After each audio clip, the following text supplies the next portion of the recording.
What's up guys, Mchanga here. So I bought all of the Amazon Fire TV sticks and the newest Fire TV Cube to help you pick the best one for streaming within your budget. Every device I mention in this video will be linked below in the video description. Amazon has decided to add their own Linux-based Vega operating system to all of their upcoming Fire TV devices, which will severely limit your ability to install free streaming apps in the near future. If you've recently thought about purchasing a new Fire Stick for the first time or just to upgrade an older one, you want to make the right choice. The Fire Stick 4K Select has already been released and it's Amazon's first Fire TV device shipped with this new Vega OS. Don't buy it. On paper, everything sounds great. You get 4K streaming, Dolby encoded audio, HDR10+, Wi-Fi 5, and 8 gigs of storage for the current discounted price of $22. But Vega OS is not Android based, and it was the freedom of having Android within Fire OS that made all of sideloading of apps and system tweaks possible. I only bought the Fire Stick 4K Select for this comparison video, so it's gonna make a great gift for my mom since she doesn't care about anything but her shows. Just don't buy it if you expect Android level functionality. Now that we got the definite no-no device out of the way, let's compare the rest of your Fire TV device options. The least expensive is the Fire TV Stick HD, which means it's the 1080p version. At a current price of $17.99, it's not going to break the bank, especially if you either don't have a 4K TV or it's not important to watch content in 4K. You still get Wi-Fi 5, 8 gigs of storage, and the Alexa voice remote. But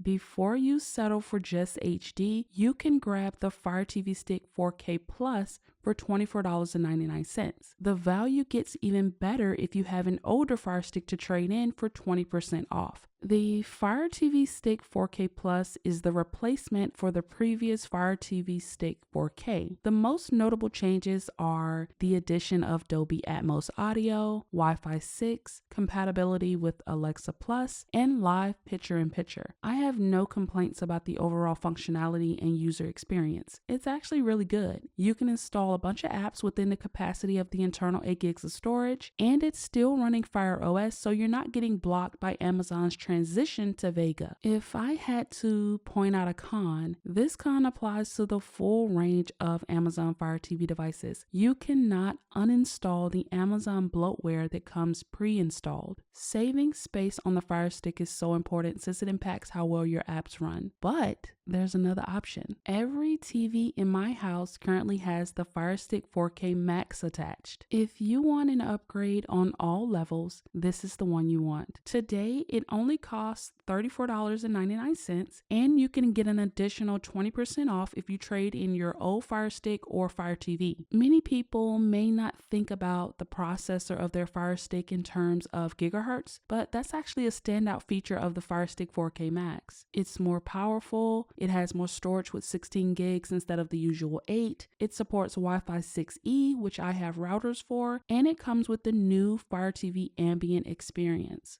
That allows me to quickly view the weather, my to-do list, and access shortcuts to my smart home devices. If you want the very best streaming device that Amazon has to offer at a reasonable price, just buy this one. Every tutorial you watch on my channel features the Fire Stick 4K Max. It doesn't give me any problems when I'm installing apps, and is still running Fire OS that's based on Android. If you're using a VPN currently, or if you haven't gotten one yet, you need to take advantage of the current operating system because your privacy may be at risk once this major change happens. The VPN I still use and recommend is linked below in the video description. Now, if money is no object or you're heavy into the Alexa ecosystem, the latest Amazon Fire TV Cube is a fantastic pickup at the current price of $89.99. It has even faster processing power than the Fire Stick 4K Max. Plus, you get hands-free Alexa control, an Ethernet port, and a HDMI input. The HDMI input allows you to connect a cable box or or a gaming console for use with Alexa. Personally, I prefer a very compact, non-intrusive streaming setup, so the Fire TV Cube wouldn't be my first pick. I love the form factor of the Fire Stick. It hides directly behind my TV and I don't have to think about it. On the other hand, the Cube is a nice looking device and will fit right in on a TV stand, a nightstand, or even a kitchen counter. The older model had glossy plastic all over it, but this one has a nice fabric-like finish very similar to the Amazon Echo devices. If you're interested in a full review of the Fire TV Cube, let me know by leaving a comment below. I really hope this was helpful for you guys and will aid you in your purchase decision. Of course, if you have any questions about any of the devices I mentioned, let me know down in the comment section. If you want to see more streaming content from me, like, share, and subscribe to my channel. Thanks so much for watching, and I'll catch you in the next video.